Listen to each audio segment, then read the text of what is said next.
إذن بسم الله الرحمن الرحيم. السيد باشا المحترم، السيدات والسادة الأعضاء الكرام، حضور كريم، بعد اكتمال النصاب القانوني نفتتح هذه الدورة الحادية لشهر أكتوبر. في البداية أطلب من السيد كاتب المجلس أن يتلو على مسامعنا بعض آيات من الذكر الحامد.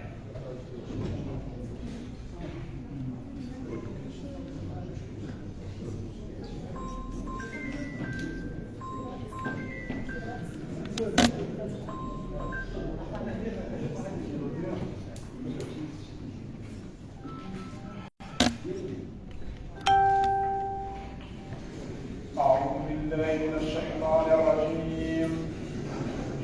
آمن الرسول بما أنزل إليه من ربه والمؤمنون كل آمن بالله وملائكته وكتبه ورسله لا نفرق بين أحد من رسله وقالوا سمعنا وأطعنا غفرانك ربنا وإليك المصير.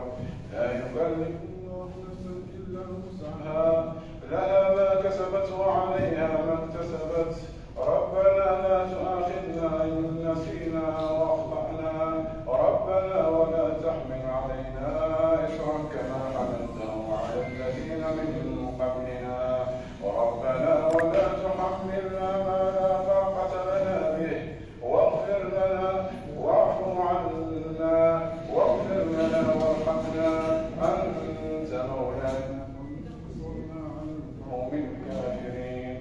صدق الله إذن صدق الله العظيم. وقبل مباشرة أشغال هذه الدورة أطلب من الجميع التفضل بالوقوف لقراءة الفاتحة ترحما على أرواح ضحايا الزلزال الأخير الذي شهدته بعض الأقاليم من بلدنا الحبيب، سائلين المولى عز وجل أن يتقبلهم من تسليم جناته ويلهم ذويهم الصبر والسلوان.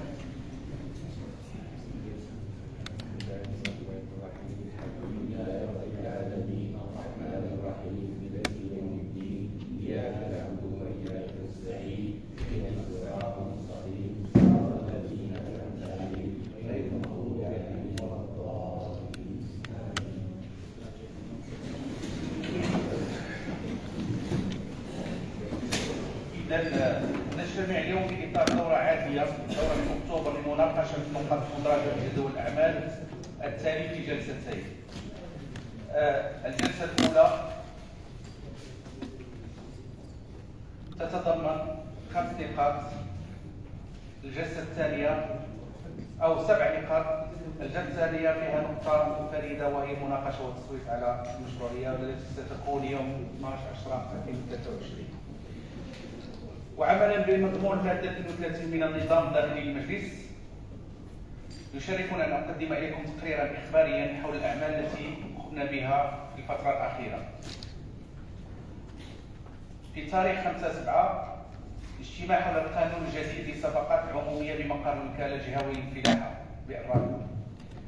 19/6 اجتماع بمقر عمالة سيدي سليمان بخصوص بناء مجمع سكني. 20/6 اجتماع مع جمعية الوحدة والتضامن والسوق النموذجي. 21/6 اجتماع مع أرباب مقاهي سيدي سليمان. 21/6 اجتماع حول مشروع تهيئة ضفتي والبحث بحضور موظفي البلدية. 22/6 اجتماع مع لجنة التعمير. 25 يوليو اجتماع اللجنة الإقليمية المكلفة باقتراح الرعوي وتسجيل المجال الرعوي بمقر عمالة سيدي سليمان. اجتماع حول التركيبة التقنية والمالية لمشروع إعادة هيكلة حي ولاد مال بمدينة سيدي سليمان. اجتماع حول المطرح المراقب للنفايات ومحطة معالجة المياه الصرف. كما خصصنا يومي الثلاثاء والخميس من كل أسبوع لاستقبال المواطنين والمواطنات للنظر في شكاياتهم، وقمنا قمنا أيضا باستقبال العديد من فعاليات المجتمع المدني من جمعيات ووداديات وفرق رياضية بناء على طلباتهم. فيما يخص مداخل الجماعة فقد عملنا على اتخاذ مجموعة من الإجراءات من قبيل تعزيز آلية التنسيق بين المصالح الجبائية للمجلس والمصالح ذات الصلة، تكليف لجنة إدارية لإحصاء الأنشطة التجارية والمهنية على صعيد كل المنحة الإدارية، تكليف لجنة إحصاء الأراضي الحضرية غير المبنية، إصدار مجموعة من الإشعارات لأداء وتبليغها للملزمين عن طريق مفوض القضائي، مراسلة تقسيم الضرائب بخصوص الرسم المهني ورسم السكن والخدمات الجماعية. إذا كما هو مدرج في جدول الأعمال هذه الدورة، نمر للتداول والتصويت بشأن النقطة الأولى والتي وهي في إطار بشأن قراءة قطعة أرضية ذات الرسم العقاري 32/042 على راء التابعة لملك الدولة الخاص المتواجدة بمحاذاة جزيرة مرجان من أجل إحداث ملعب القرى. كاين شي واحد عنده شي تدخل؟ إذا ندوزو للتصويت. المصوتون بنعم. إجماع الحاضرين. النقطة الثانية المناقشة والتصويت على اقتناء قطعة أرضية بحي الخير 1 ذات الرسم العقاري 45/70/70 من أجل إحداث ملاعب للقرى. شي حد عنده شي تدخل؟ تصويت بنعم. إذا الإسلام فلا رافضون ممتنعون. النقطة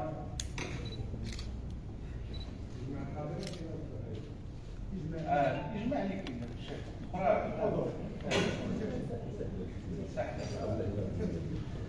النقطة الثالثة المناقشة والتصويت على اقتناء قطعة أرضية بحي الرياض ذات الرسم العقاري 3285/70 من أجل إحداث ملعب للقرى. المصوتون بنعم.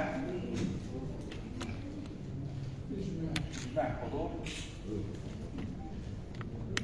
النقطة الرابعة المناقشة والتصويت على اقتناء قطعة أرضية بحي الحرات ذات الرسم العقاري 17/28 على راء من أجل إحداث ملعب للقرى. المصوتون بنعم.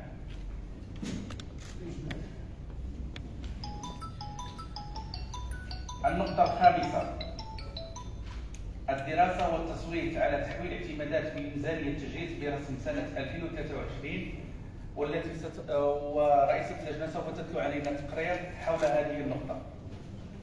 تفضلي دكتور. بسم الله الرحمن الرحيم. بسم الله الرحمن الرحيم، والصلاة والسلام على أشرف المرسلين رسول الله وعلى صحابته أجمعين. السيد الرئيس سيد باشا المحترم، السادة والأضواء والأعضاء المحترمون والحضور الكريم، عقدت اللجنة المكلفة بالميزانية والشؤون المالية والبرمجة يوم الجمعة 22 شتنبر 2023 على الساعة 11 صباحا برئاستي كرئيسة اللجنة المالية السيدة منال البازي، وبحضور كل من السيدات والسادة دريسيا بصبع نائبة رئيسة اللجنة، عبد الإله مسمودي عضو اللجنة، رشيد بن عبد الله عضو اللجنة، كما حضره السادة حجي الحسين رئيس قسم الشؤون الإدارية والمالية والقانونية والممتلكات الاقتصادية والاجتماعية والثقافية والرياضية وحفظ الصحة، والسيد عبد الرزاق زرقون رئيس مصلحة الموارد المالية. وخلال الاجتماع تم الاتفاق بخصوص مشروع ميزانية 2024 على تأجيل مناقشتها إلى حين التوصل بجداول المداخل والمصاريف المحصورة بتاريخ 30/9/2023. هذا من جهة، ومن جهة أخرى فقد تم توزيع جدول على أعضاء اللجنة يضم بعض الاقتراحات بخصوص تحويل اعتمادات بالميزانية برسم سنة 2023. فارتأت اللجنة أن يؤجل النظر فيها إلى الاجتماع المقبل والذي اتفق على عقده يوم الثلاثاء 26 شتنبر 2023، وقد تم خلاله الاتفاق بالإجماع على المقترحات التالية فيما يلي بيان حول التحويلات المزمع إنجازها بميزانية التجهيز برسم سنة 2023. نوع النفقة: السيارات الدراجات والدراجات النارية كانت الاعتمادات الأصلية 180,000 تحولت بالكامل. العتاد التقني والعتاد السمعي والبصري 216,940 تحولت بالكامل. مشروع متكامل للطرق 980,045.97 تحول بالكامل. سوق الجملة للخضر والفواكه 1,180,284 تحول منه 700,000 والباقي 480,284.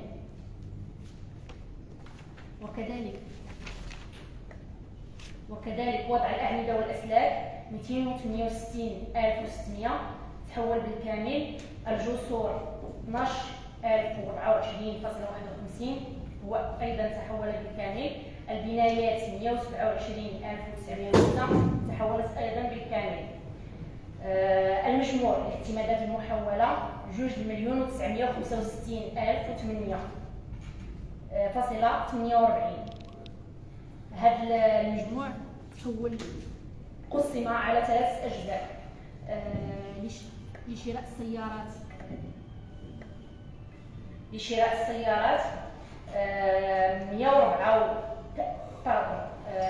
396,940. والعتاد المعلوماتي والبرمجيات والرخص الرقمية 60,000.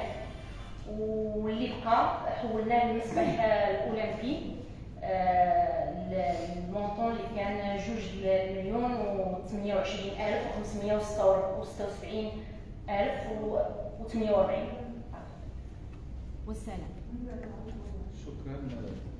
شكرا سيدة رئيسة المالية. إذا لا ما كاينش شي تدخل نزول السويد.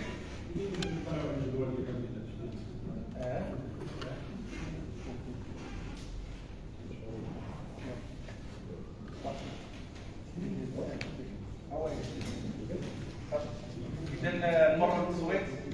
مصوتون بنعم على هذه النقطة.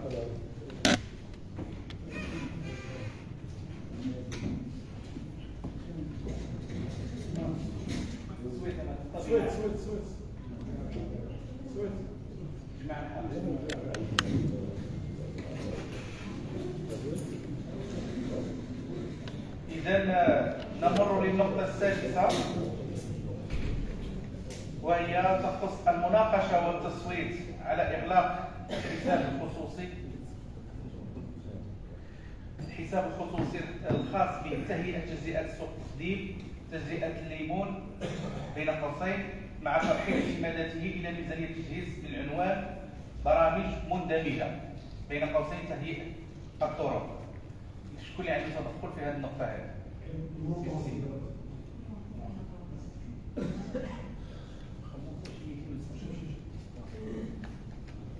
ناخذ التدخلات. كاين شي حد اخر عنده تدخل؟ اذا نبداو بالاستسلام شقيق بسم الله الرحمن الرحيم والصلاه والسلام على اشرف المرسلين. التدخل ديالي غيكون بايجاز حول الشق الاول من هذه النقطه.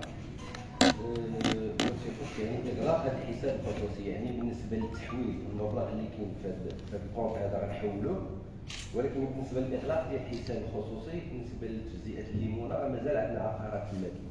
الا مشينا حتى غلقنا هذا الحساب هذا، راه التعامل في هذيك المالي في هذيك العقارات ما غنلقاوش فيه التحويل ديال تما، وبالتالي انا كنلتمس من الامتثال ان نبقيو على هذاك الحساب الخصوصي يبقى، ولكن نحولوا المبالغ اللي فيه. شكرا سيدي. شكرا سيد النائب المحترم. الكلمه للعضو المحترم السي يوسف الحنوني. تفضل.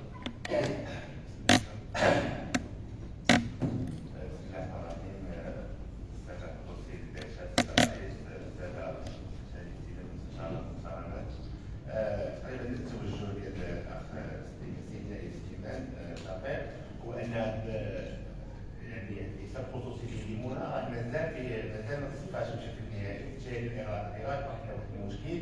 لهذا تمشي التوجه اننا نحافظوا على الحساب الخصوصي مع التحويل ديال الاعتمادات ديال الاخرى. شكرا. اذا كنشكر السيد العضو المحترم. شكون اللي باقي عنده شي تدخل؟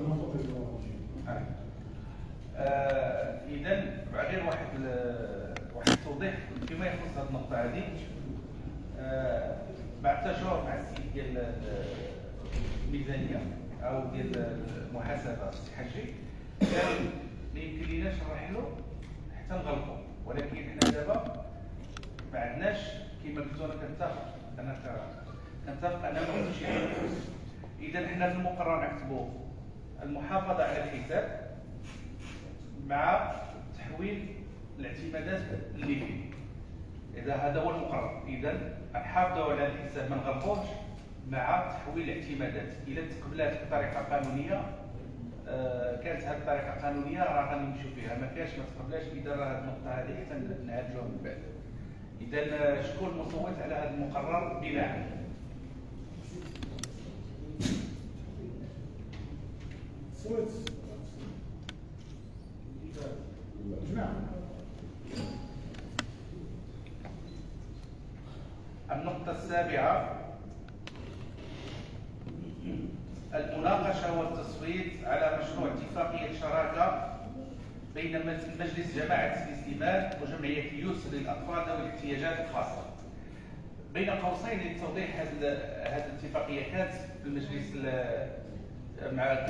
كانت ما بين المجلس وما بين هذه الجمعية، إلا أنه وقع واحد الخلل إجرائي في التصويت ديالها، رجعونا لإعادة التصويت عليها. إذا هذا يعني لتوضيح إعادة التصويت على اتفاقية الشراكة. الشراكة هي راه بيناتنا عندكم. شكون اللي عنده شي تدخل في هذه النقطة هذه؟ لا أحد. إذا تندوزوا التصويت على هذه الاتفاقية مصوتون بناء. صوت إجماع. إذا تصويت إجماع الحضور. النقطة خاصة. إذا كنشكر الأعضاء، وإذا كنمروا دابا الآن إذا كان ممكن سي هشام إذا نمروا إلى الاستماع لبقية الولاء مرفوعة للسداد. نعلن فيها هذه الجلسة الأولى، وشكرا لكم جميعا. نضرب لكم موعدا إن شاء الله نهار 12.